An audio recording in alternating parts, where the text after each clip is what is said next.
Want to learn what's new with dental products and services? Come join us.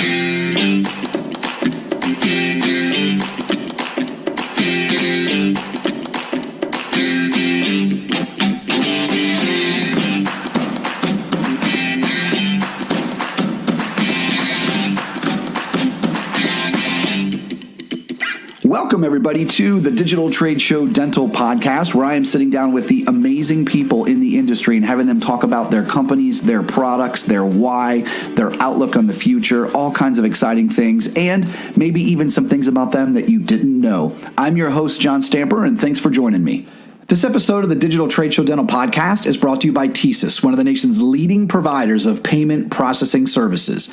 Whether you need a secure payment gateway, an easier way to set up payment plans for those patients that want to get the dentistry done but don't always have the funds up front, or a time-saving system to automatically post your credit card payments to your practice management software system at the end of the day, they have it. So it's one thing for me to come on here and list all the things that they do. It's a whole other thing to meet them in person and see it in action. So that's what I did. Got in the car, drove down to Charlotte, North Carolina. I got to spend a couple of days with their leadership team, all of their members that are speaking with dental practices all over the country. I got to listen in on some of the phone calls on some of the things that the dental practices need and really watch how they handle that whole situation. I was really impressed by their vision, but most importantly, how they have taken payment processing and humanized it. So I really encourage you to go check them out and learn more about some of the innovative solutions they are providing in this space. And right now, I'm really excited that for all of my listeners, they're making available a $300 activation credit to anybody that signs up for their service. Now, this is the equivalent to the cost of the machine for an entire year. One of the things that I also was impressed with is that how many times have you been using a practice management software system and you were using your merchant processing with that, and then you had to switch and you had to use the merchant processing system that came with that practice management software. Doesn't work like that with TSYS, and I think that's what's awesome is they're very, very flexible, and they've built their systems to be able to plug and play with whatever it is that you have in your practice. Another great thing, no contracts. So if you want to take advantage of this awesome activation credit that they're making available, just call 844-545-6255. That's 844-545-6255. They've got a great team there answering questions from dental practices all over the country. Go ahead and let them know that you heard about them on John Stamper's Digital Trade Show Dental Podcast, and they will be sure to answer any questions you have specifically about your payment processing and any and all the needs that you have around that very important part of your business. Be sure to mention the activation credit. And once again, the phone number is 844-545-6255. What's going on, everybody? Happy 2019 and welcome to the Digital Trade Show Dental Podcast. I am very excited as I look out towards the first part of this year to bring to you this podcast series in conjunction with Dental Consultant Connection. So towards the end of last year, I got the wonderful opportunity. I was introduced to Robin Morrison, who started Dental Consultant Connection, and we got talking and was learning more about her company and what she does. And it was very fascinating to me that there would be an organization that had pulled together coaches and consultants, all with their own unique expertise and focus, and then have them there and available based on the needs of a dental practice. I love the idea. As so many of you know, the decision to bring somebody into your practice, regardless of what they do, can be a very overwhelming decision. There's a lot of things to think about, and not one person knows anything and everything. And so certainly having the ability to be able to have focused experts in specific needs of your practice really is a cool idea. And so I thought that it would be helpful to bring on each one of the team members from DCC on a weekly basis. And so Robin and I talked about this, and we thought we'd put together a podcast series to get the year started. And the theme is practice strategies for the startup and the season. So what we're going to do is each week we're going to have one of her team members come on. We're going to start with having them come on the DentalCast Productions Facebook page on the I've Got Got 10 video podcast and have them just share 10 minutes worth of a couple of tips for the startup practice and or the seasoned practice. And then we'll have them come here on the Digital Trade Show Dental Audio podcast and have them share a little bit more about themselves, their story. As many of you know, that is something I'm very, very passionate about. I love people's stories. I think it is the one thing sometimes that is the difference between any consumer making a decision on what they choose to purchase, is knowing a little bit more about that person. And certainly if we can do that and we can showcase so many of the great personalities and people in dentistry and have them come on and share their story, it makes it a little bit easier when it comes to making that decision on the product or service that you want to purchase. So I am very excited, as we said, to get this thing started. Robin was very gracious to have one of her team members come on once a week, and we're looking forward to where this goes, but more importantly, providing great content for you, the dental professional, that you can take a couple tips here, a couple tips there, apply in your practice, but more importantly, if you want to take advantage of some of these great resources that Robin has available and the people that she's working with at DCC, would love to have you reach out to dentalconsultantconnection.com. Learn more about them, learn more about the great consultants, and I will certainly do my best here on a weekly basis to showcase their talents, learn more about their stories, and most importantly, always try to provide great content for you as you listen in your busy schedule. So, without a further ado, here is this week's episode, Practice Strategies for the Startup and the Seasoned.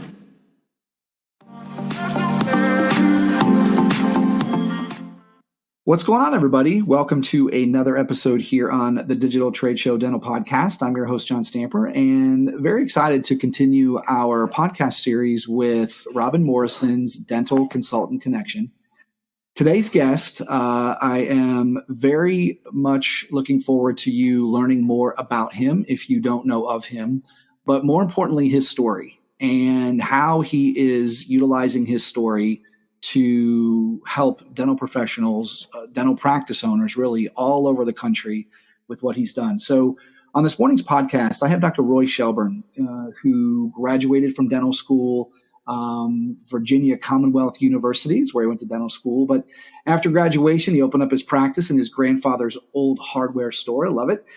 He served as the president of the Southwest Virginia Dental Society and has volunteered at Virginia's various mom projects across the state. He's also served as a short-term missionary to Honduras with Baptist Medical Missions International. Now, I think what's unique about his story is a lot of dentists may fear litigation, but few worry about going to prison. And October 24, 2003, he is going to share with you his story of how this affected him personally and what it meant to him. So, Dr. Roy, it is a pleasure. Welcome to the podcast. John, thanks for having me. I appreciate it. Yeah, absolutely. So before we get into some tips and some insight and some things that we certainly want to pass on to our listeners, and when it comes to documentation and billing and a lot of the work that you're doing, I know you've told this, I'm sure, many times, but would love to have you share a little bit about your story and why you are where you are, and most importantly, you know, what you're doing. Oh, thanks, John. I appreciate that. As John shared, I had lived in this part of the country for all my life. I'd gone to the University of Virginia undergraduate school and to VCU, Virginia Commonwealth University Dental School. Came back to my hometown and set up my practice in my grandfather's hardware store building. Had practiced there for 27 years very happily. Couldn't smack the smile off my face. I was a big CE junkie, kind of lived in the middle of nowhere, so there weren't a whole lot of study club opportunities. And I always looked forward to going to meetings to learn about the new tips and tricks in dentistry and how to do things what we do better. Had flown from the western part of Virginia to San Francisco, California in October of 2003. Was listening to Rudolph Giuliani at the keynote session speak on leadership. It was 2 years after 9/11, and I remember Giuliani was the mayor of New York during that period while we watched the Twin Towers come down and in terror. And we had watched New York come back together and work as an entity determined to make things work, not to let this terrorist act define who New Yorkers were or who this country was. And he was speaking on leadership, and I needed every single word he was going to share to be able to get through the rest of my life. As I was listening to that presentation, my phone began to vibrate, and I was so into hearing what Juliana was saying that I didn't notice. The person who was next to me did. They elbowed me and said, "Doc, I think your phone's vibrating."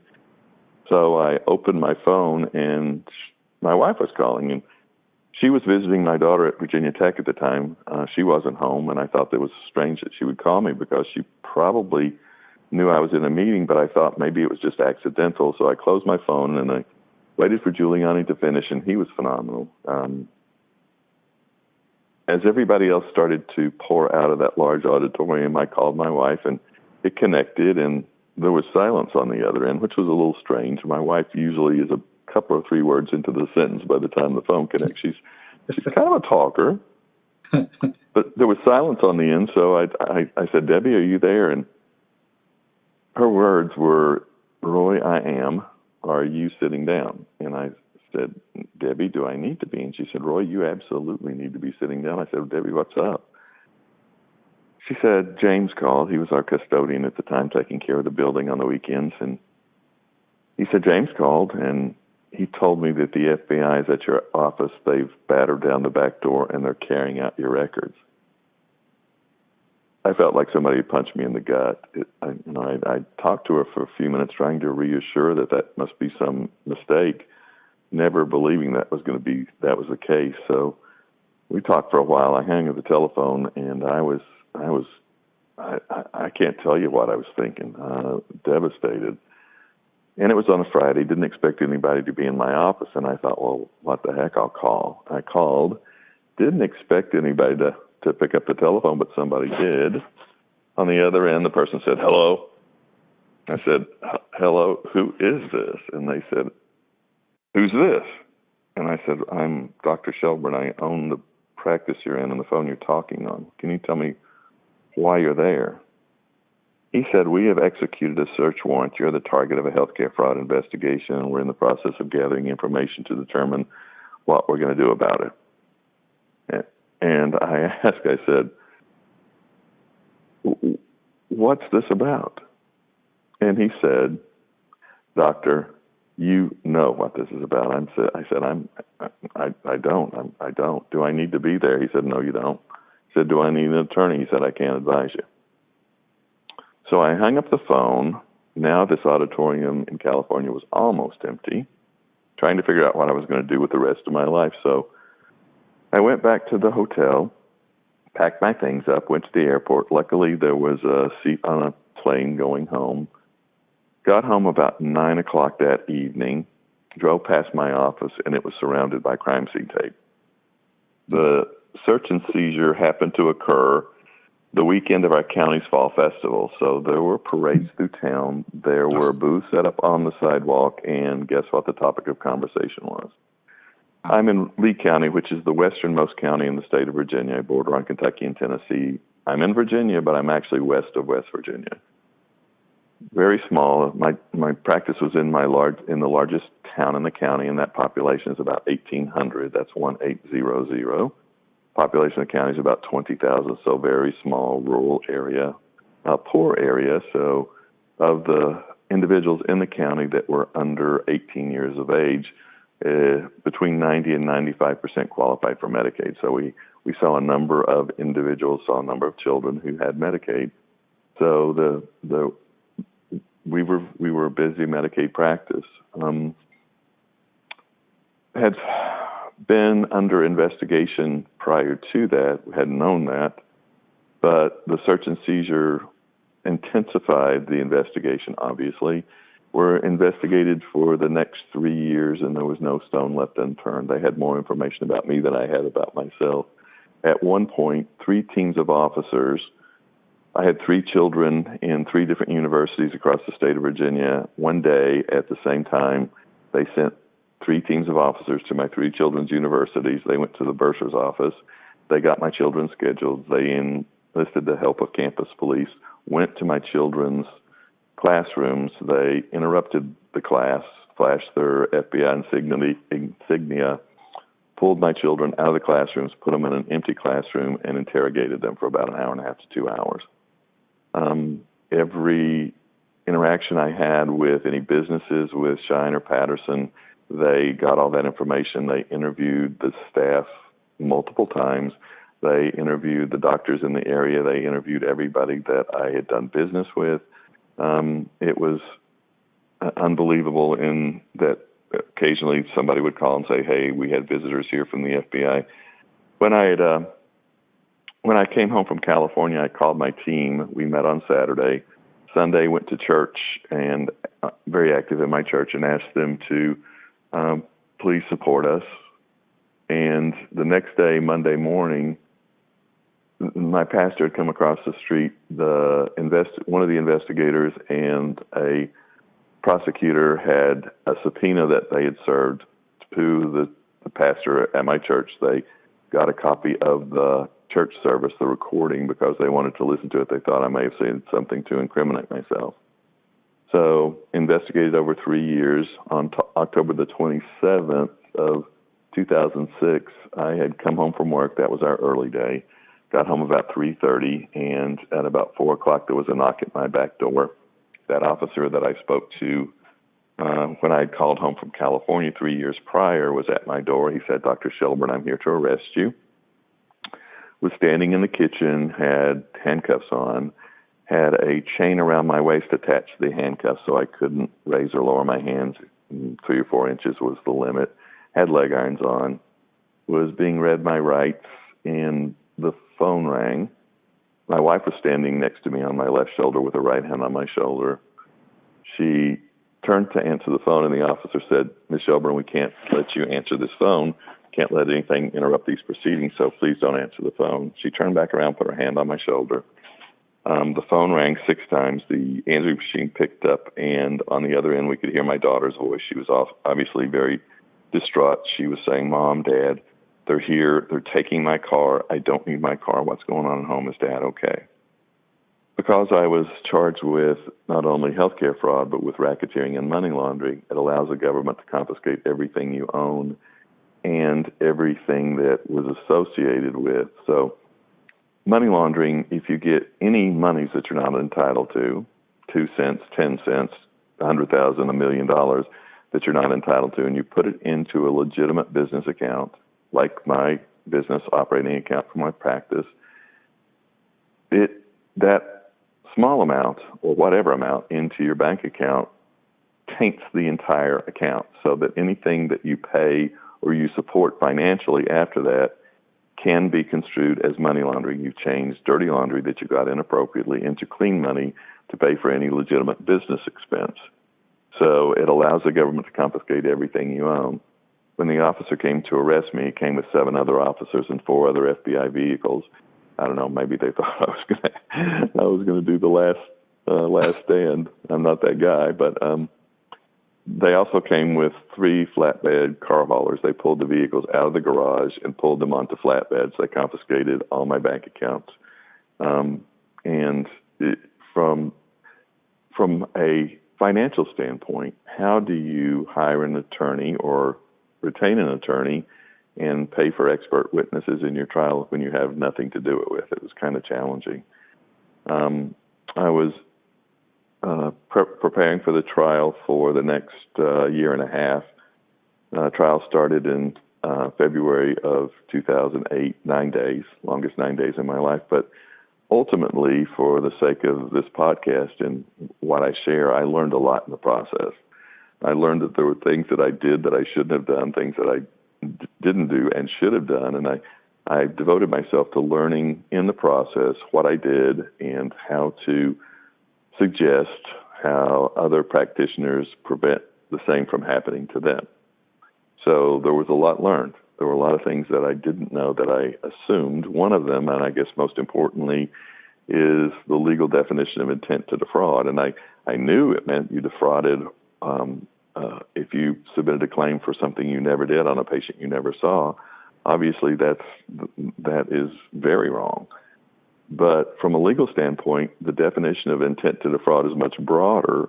It includes what's considered, well, for example, if you do the same thing the same way and make a similar mistake and not have systems to identify and correct those mistakes, that's considered intent to defraud. Like I said, I didn't understand that. There's no such thing from a legal standpoint. There's no such thing as a innocent mistake if you don't have systems to be able to identify and correct those. And by the way, the Affordable Health Care Act and many of the young people and some of the adults are covered under what are Affordable Health Care Act plans today. That document that describes the responsibility of those people who are being paid by the Affordable Health Care Act, there is a responsibility for those people who submit the claims. If they don't make the mistake, if the entity who is processing the claim makes the mistake, the practice has the responsibility of identifying the processing entity's mistakes, and they have either 30 to 60 days to identify the other entity's mistakes and correct it. So it has the responsibility been transferred to the practice to find somebody else's mistakes? Yes. So it becomes important that we have systems to be able to identify. And if you have payments received, or if you submit claims to an entity that reimburses in any way with government funds, you're responsible for having a 7-step compliance program. And we don't think about it in terms of who is actually underwriting the reimbursement for the claims that are sent. But of course, we understand that Medicare, Medicaid, those are government programs, but it also much broader group than you may understand.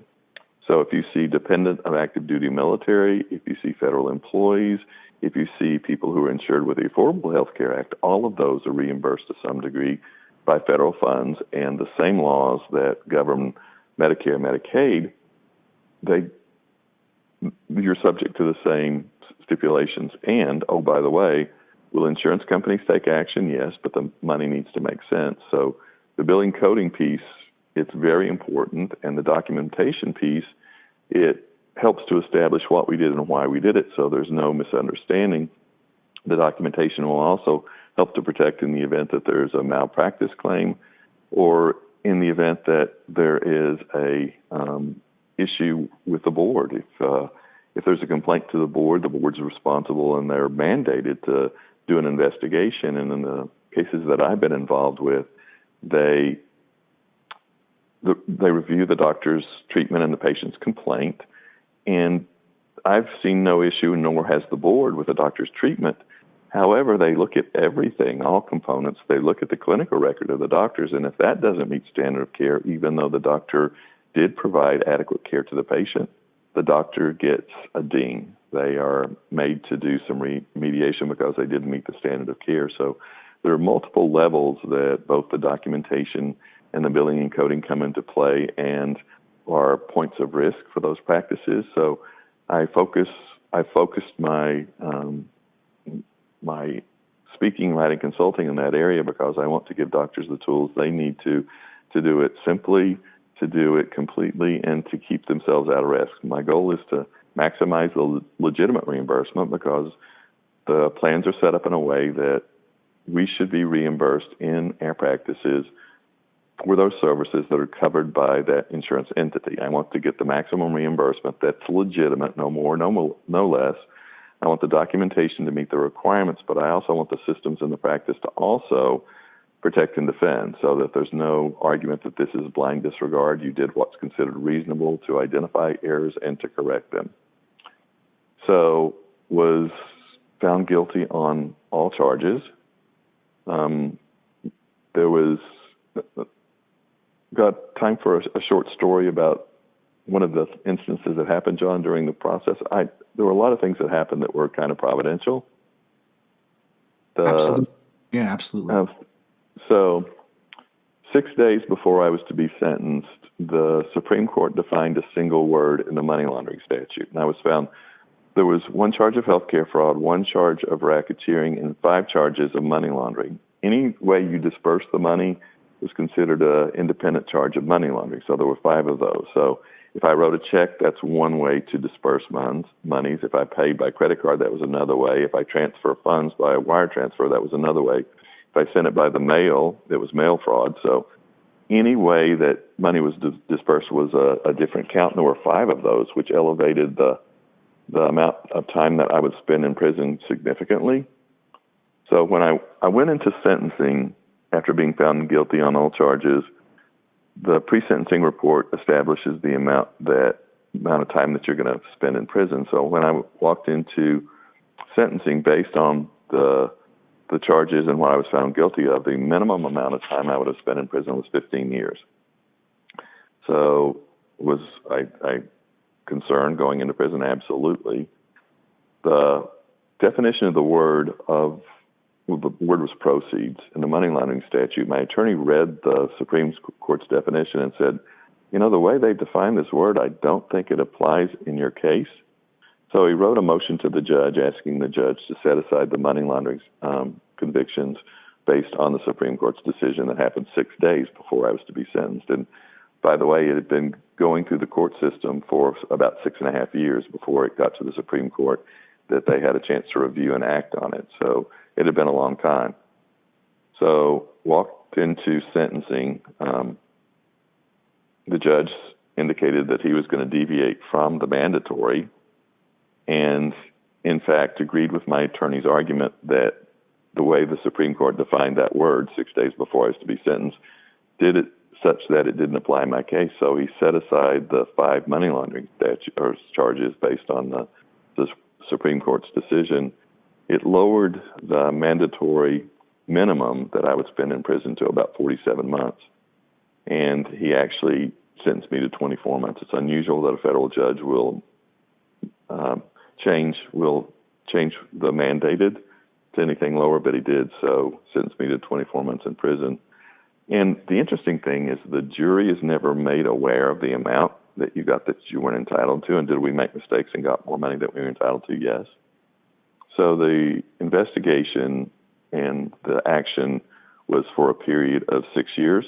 And I told you, Poor County in the state of Virginia, a number of our patients were Medicaid. So over the course of the 6 years, we were paid $3.5 million for the services that we provided. And yes, that's a huge number, $3.5 million. And of the $3.5 million, the amount that the prosecution established that we got that we weren't entitled of the $3.5 million was $17,899.57. That's 0.01% of the amount that we got. And I thought that was a pretty good error percentage, but the government obviously didn't. Had to be a jury trial. So the jury only establishes guilt or innocence. And after they've determined whether I was guilty or innocent, it's for the government, the prosecution, to determine the amount. So the jury was never made aware of the amount at all. So they could have thought it was $1 million or $3 million of the $3.5 million, but the actual amount that the government established was $17,899.57. So there's no amount that's too small. From a government standpoint, they want to send a message. Will regular insurance companies take action? Yes, but the money needs to make sense. There needs to be a doctor who is very, very what's considered out of normal, and the monies that they're receiving is huge. Will they take action? Yeah, they'll prosecute as well, but that's unusual. The government wants to send a message, and I guess I'm the messenger. They want practitioners to be aware of the risks, and I'm the guy that's out there reminding everybody that there is risks. And it's not just if you're a provider of government funding, but it also from board or regulatory individuals, and your documentation is going to testify for you in the event that there's a malpractice claim. You know, most attorneys are like most folks. They look for the low-hanging fruit. So generally what happens if a patient's disgruntled or has a complaint against a dentist and starts an action, they're going to go to an attorney, and the first thing the attorney is going to do is ask for a copy of that patient's records to review. And I can tell you that if the doctor has been diligent, doctor and team has been diligent about capturing the information, documenting appropriately, substantiating what they did and why they did it, that case is going to go nowhere. That's a tough case for the attorney to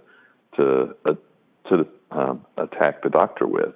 But if there are holes in that documentation, if there's anything left open to interpretation, there's a good possibility that that will move forward too. So your documentation is going to protect you from a legal standpoint, both from a fraud aspect as well as a malpractice aspect, and it will also defend you in terms of a board complaint and ultimately it's going to help in the level of patient care.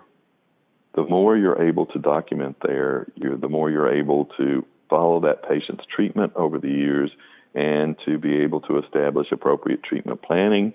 And in the event that you have an associate that comes in, the more information you have there for that subsequent treater to review, they hit the ground running.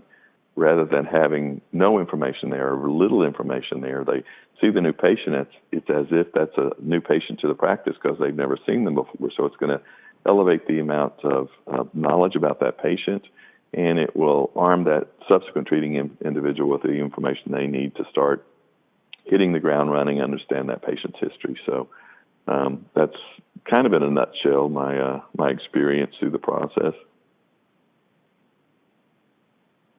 Wow. A couple questions. Some are, if you're okay with this, some are more related to specifically the situation, and one in particular that I'm curious about, and maybe it'll Sure. tie into your experience practicing or what have you. But after you received the news and you packed up your suitcase and got to the airport and headed on the plane and had to fly back from California, is that where you said you were? Mm-hmm. Yep, San Francisco. Talk about that plane ride. I guess my reasoning for this, Roy, is because I think as we, thinking back that you practiced for all those years, in your practice served all those patients.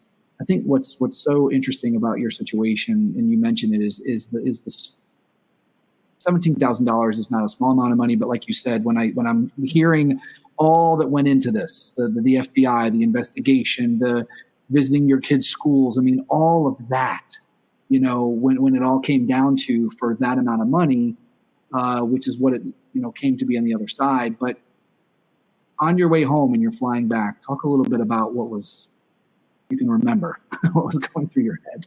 I can still remember I was in a stupor. I was in a fog. It's one of those things that you think this is just a bad dream I'm going to wake up from. What in the world would have triggered it? Why did this happen?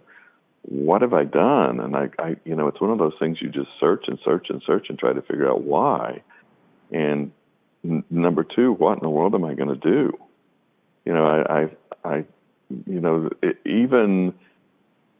For example, negative press, we're always talking about promotion. The best way to promote is internally, but that's will have destroyed that completely. Yeah. One of the things that I found, and to be honest with you, John, it's one thing to be under investigation, and certainly the search and seizure was public knowledge in our county, and it was in the newspaper, so the people that didn't have direct knowledge could read the newspaper, and I thought that would kill the practice. It didn't. We huddled on Monday morning after I flew home from California, and we didn't expect any of our patients to come, and honestly, they did. And the more surprising thing, it's one thing to be under investigation, but think about the indictment. After I was read my rights and I was taken to the city jail in Bristol, Virginia, was arraigned the next day. That was on Friday.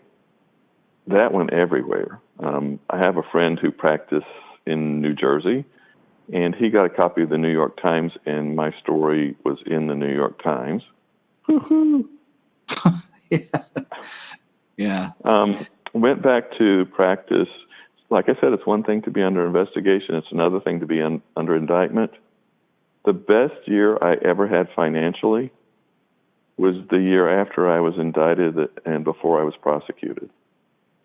You know how you'll diagnose crown or bridge or partial for patients? That entire year and a half, they would come in and they would sit in my chair, and I'd go there again. Hey, Tim, you really need this crown on this tooth. It's cracked, and you're having some sensitivity, and if we don't get some coverage over that to hold this tooth together, there's a good chance it's going to crack and expose a nerve. And they would look at me and they go, "Oh yeah, no, doctor, I need that crown." And they'd roll back a little bit and look at me a little bit and said, and I want you to do it. And they would look back a little bit further. They'd roll all the way back in the chair with their head looking at me, and they'd go, and you may not be here, so go ahead and do it now. They say any publicity is good publicity. I'd have to say from my point of view, it was.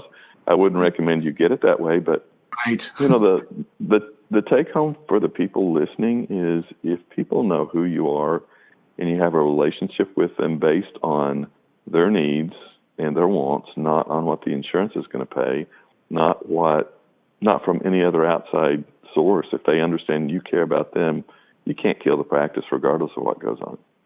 Right. So, right. Was that in 2004? Was that your?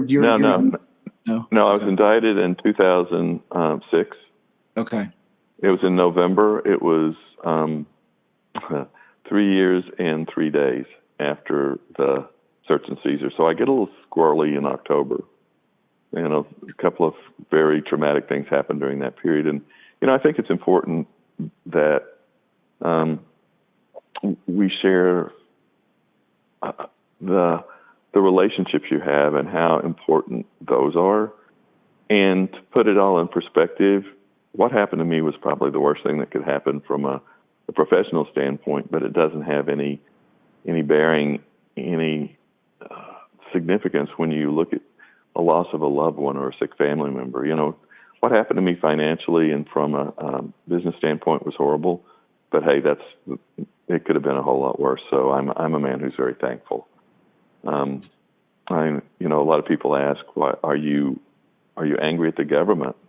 No, they did what they have been given the power to be able to do. I was a target, and people will ask, well, aren't you angry? And I said, no. At this point in my life, I understand that to some extent I've been given a great gift and a responsibility to be able to share the stories to arm other individuals with the information they need to protect and defend their practices. Ignorance is no excuse.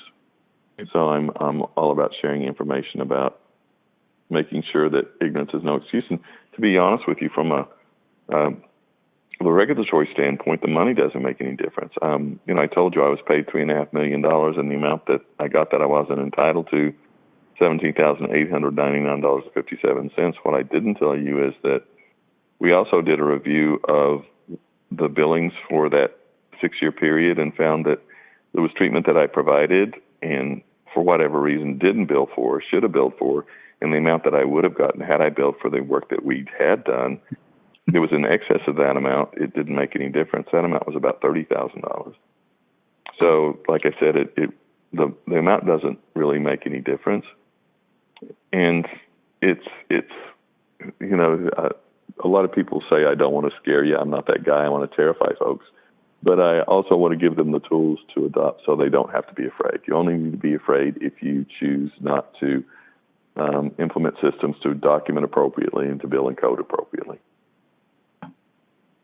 Well, and that's $17,000, which I think, I'm sure, as every time you recite your story, I know you go down to the penny. I'm sure you know it very well. Yeah. That will be burned in my psyche forever. Yes, I'm sure. Talk a little bit about. I want to learn from my own knowledge here. When you say that was monies that certainly you were apparently you were not supposed to receive. Can you talk a little bit about that? Absolutely. There was one charge of healthcare fraud, and they brought 118 instances that could have been construed as healthcare fraud.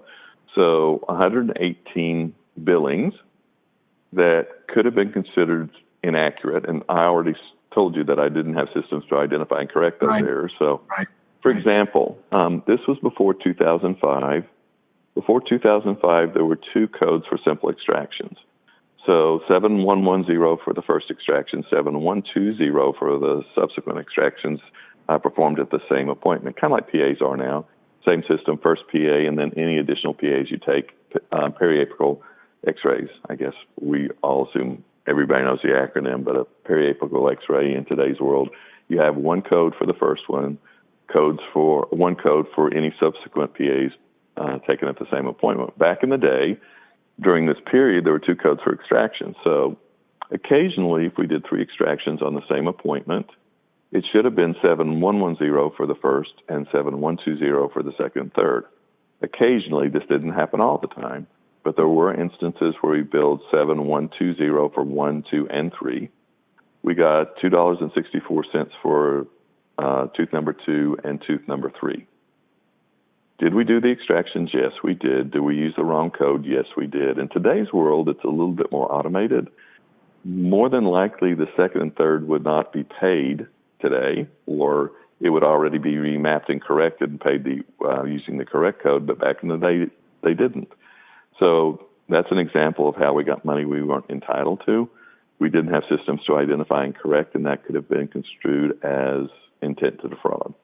Right, right. Well, and I think so, like I said, there were 118 allegations for 118 different services that we provided that could have been construed, and that's only one example. Yeah. Yeah, and that's what I mean. I mean, that's why I think that is so powerful. And we talked about this in the video podcast as you were talking, and I was doing some math and thinking about how many patients on average a practice will see each month, and how something so little, like you said, not having that system in place, you look back 3 months, 6 months, 3 years, it adds up fast, and yet it causes, or could cause huge issues. And that's why, right. I'll tell you, Roy, I mean, I think that you know this better than anybody, the work that you've been doing out there, and it certainly is the path that it took you to get to where you are. Nobody will know that more than you and your family. But I think it just shows how valuable it is to have, people like yourself out there that are educating offices now, because I think about and again, like you said, there's automation now, there's newer systems, there's a lot out there, and there certainly is. But on the flip side of that, there are also individuals that dentistry has become very complicated for a lot of other reasons, whether it be the business, the marketing. I've got to grow. I've got a competitor. I've got these people. I've got all these digital systems, and something so simple like this, which can get overlooked, right? Because maybe it can be assumed it's never discovered, and that for you to share your message, I think is very important. And thanks for sharing that story. You're very welcome.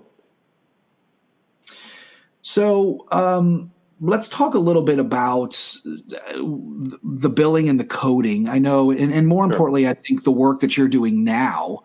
I know you reiterated the documentation, and I think I think most people understand the importance of that with everybody. But I think the billing and coding is the latest because, as you know, there are so many changes going on with dental and medical, and what you can do and what you can't do. And I think anytime that as we're moving into this arena of dental practices being able to now play in the medical world with billing, I'm sure that there's opportunities to get care done. But as you know, there could be situations where there could be challenges. Yeah. From a dental standpoint, you're absolutely right. I attend the Code Maintenance Committee meeting for the American Dental Association every year. That's in March. So as far as the code changes, anybody can submit a request for a code change or modification.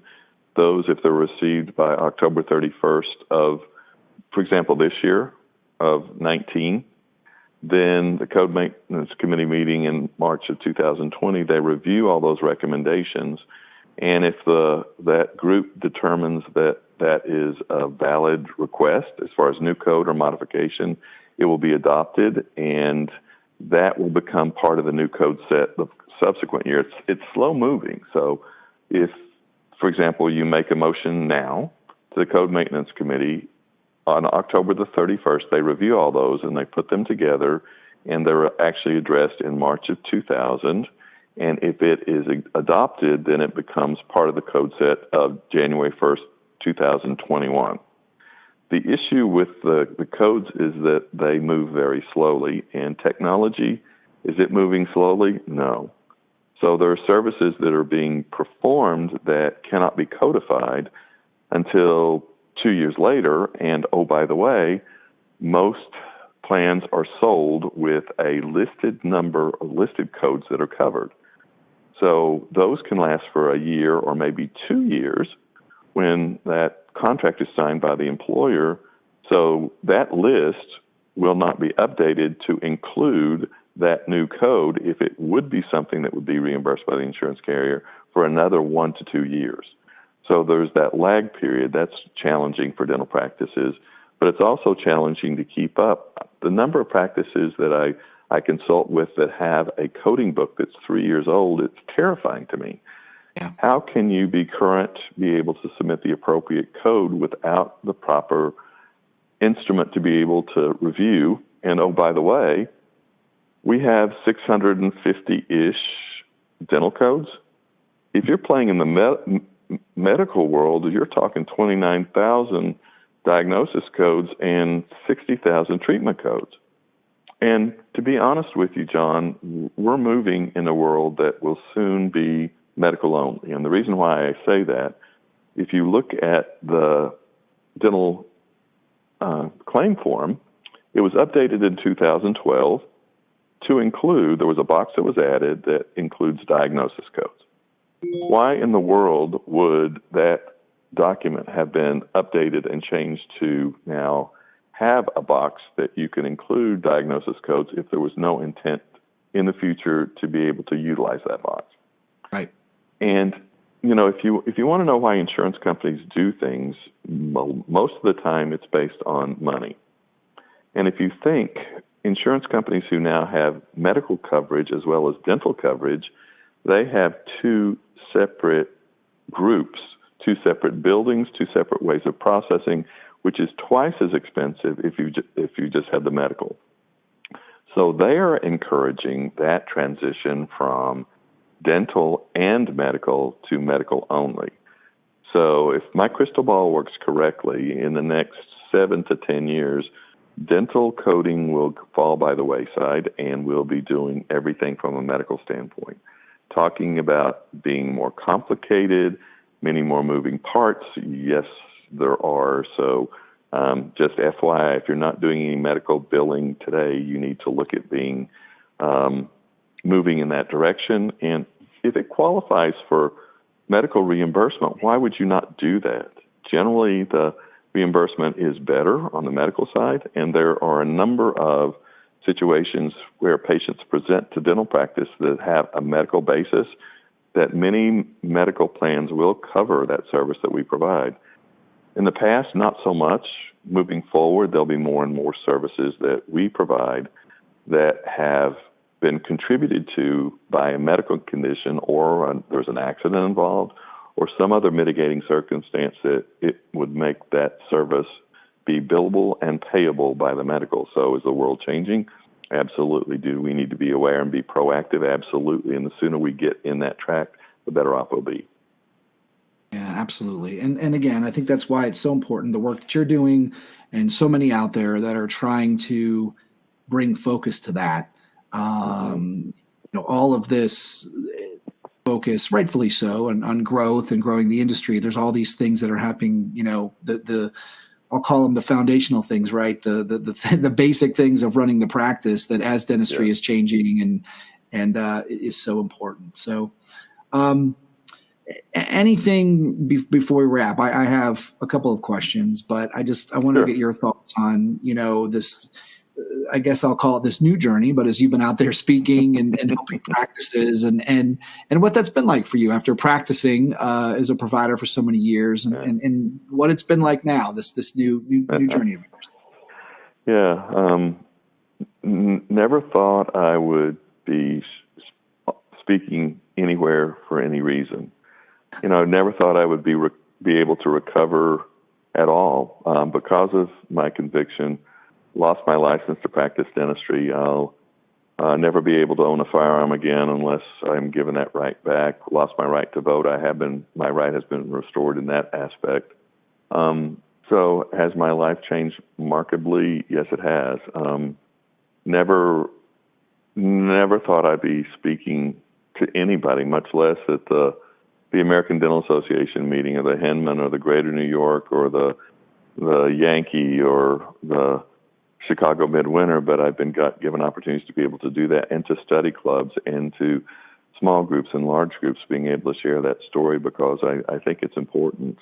Am I proud of it? No, it's like I said, it's shameful, but by sharing my experience, I hope I'm able to shine a light on a risk area in our practices that like I said, I'm here to bring the fear, but also to bring solutions to. As far as the documentation piece, systems are very important. As far as the billing and coding, education and systems obviously are very important. And like I said, the compliance program, just briefly, there's a 7-step compliance program that, like I mentioned before, is mandated, and it's fairly simple in any area of your practice that you want to improve the principles of work for. And do we have enough time, John? I can go through those very briefly. Absolutely. Yep. Yes. So, point 1, you need to determine you're going to start doing them. Number 2, the standard needs to be set. So if it's a documentation thing, doctors, along with the team, you need to sit down and meet your standards. This is a complete clinical record for a patient who comes in for, say, a new patient or a recall patient or a restorative patient.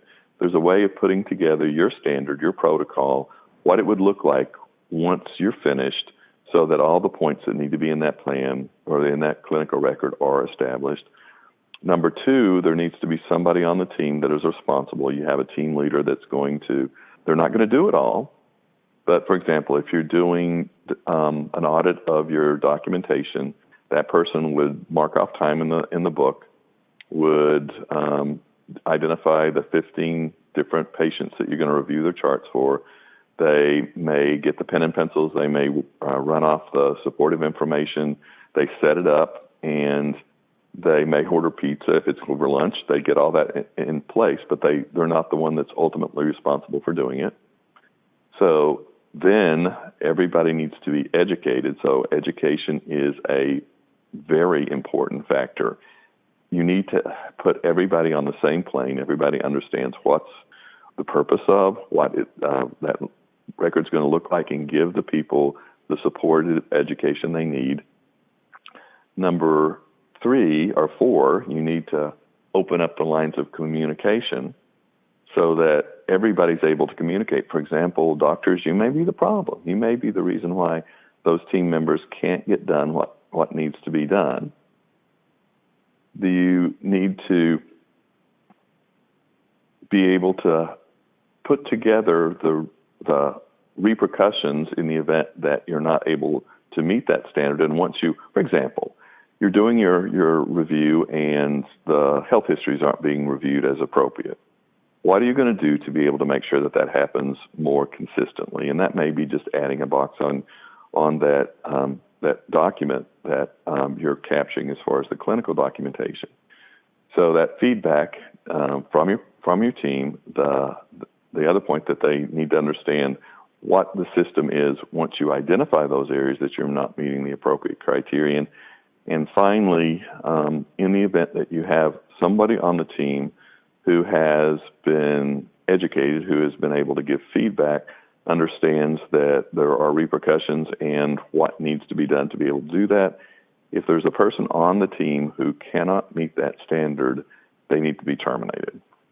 So those are the steps that you need to go through to be able to establish that. And like I said, anything in your practice that you want to improve, you can put together that 7-step program, which makes it so that people meet that requirement.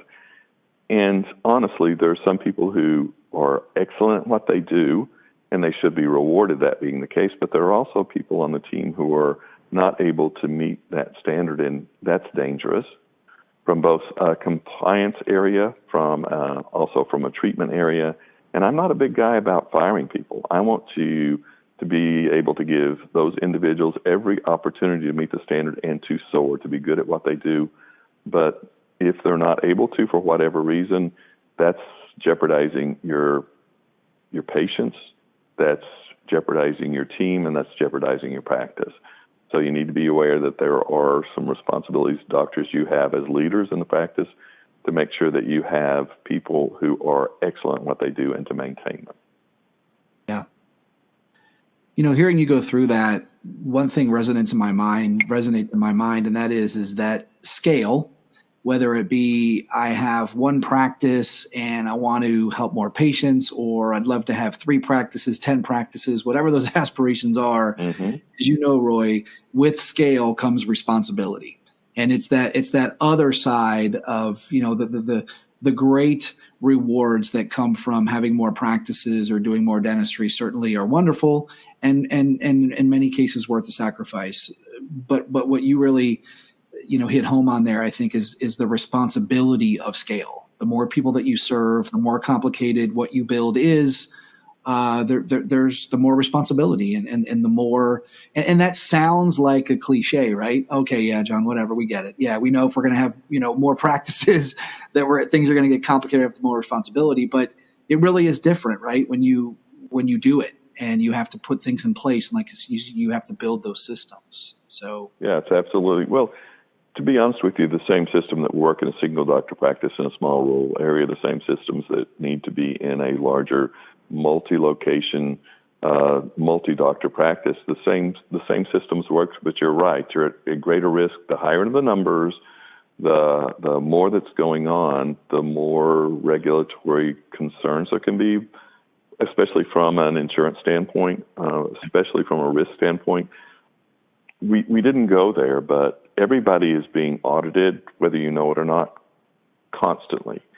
One of the things that the insurance companies do share is their submissions data, and there's a company that all the insurance companies send their information to, and it puts together this huge database, and it profiles every doctor in every location, in every state. They can break it down to single submission code, so they know exactly where you fall in that continuum. And Dr. Average is smack in the middle of that average, but if you start to move one or two standard deviations to right, for example, they're looking at the number of surgical extractions as opposed to simple extractions in a GP's office. They know exactly what that average number is. And if you're smack in the middle, there's a small chance that you would be audited. But the further out you move, for example, sweet spot in the general practice is about 30 to 35% extractions are surgical as opposed to simple. So if that doctor moves up to 50% in that average, it's going to move them out further on that continuum. And if 70% of your extractions in a GP office are submitted as surgical, that increases the risk factor. And that doesn't mean the doctor's doing anything wrong, but they do need to understand that there are specific criteria that need to be performed, and they're documented in the clinical record to meet that standard that would move that extraction from simple to surgical. And there are two criteria that are involved. The tooth either needed to be sectioned or bone needed to be removed to extract the tooth, and that elevated to surgical. So the documentation should support that. But like I said, insurance companies and regulatory entities are looking at those numbers and go, oh, this doctor is 2 standard deviations from the normal, so that's a little strange. Wonder if we need to take a look at this practice. And that will trigger the audit.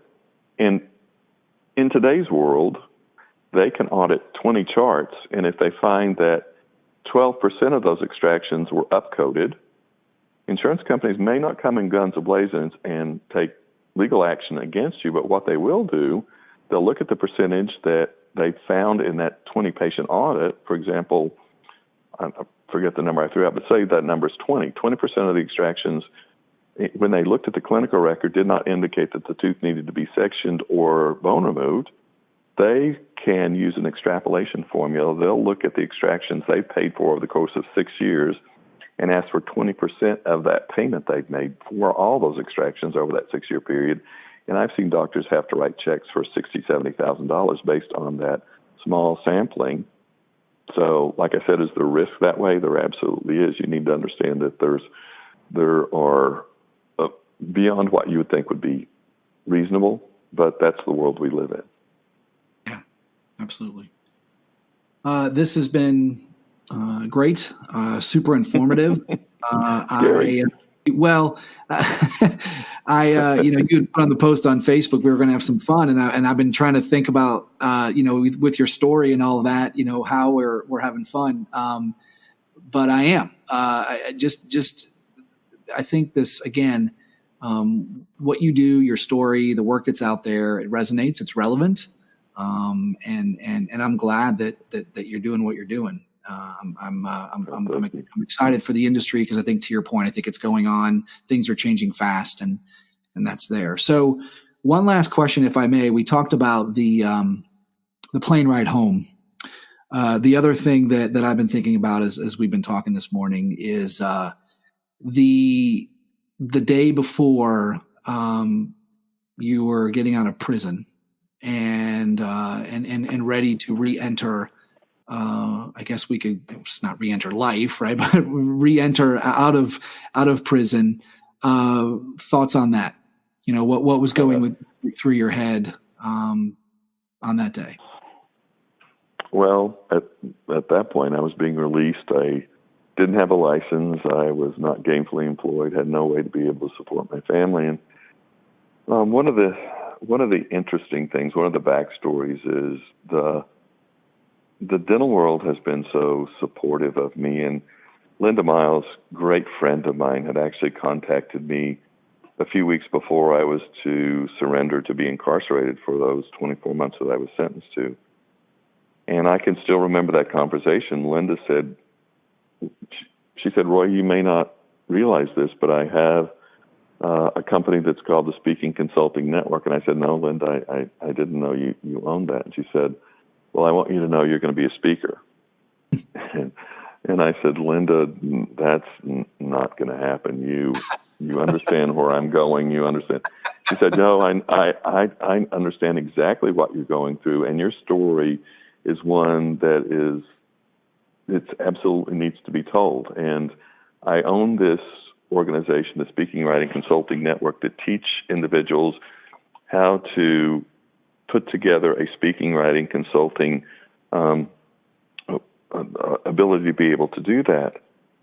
So we became pen pals while I was in prison, and the day after I was released from the custody of federal prisons, I was on a plane to Anaheim, California, to attend the Speaking Writing Consulting Network meeting. And I was literally given my life back, a hope to be able to be a speaker and the tools I needed to be able to do that, because this woman, Linda Miles, saw something in me and a need in the dental world to understand a little bit more about the risks. And I was thinking about that while I was in prison. I was, being accepted back into society. You always wonder what people's reaction going to be, and never prejudge another individual and their ability to be able to understand. There are stories I share about that, surprises that I found. But like I said, my family loved me through the whole thing.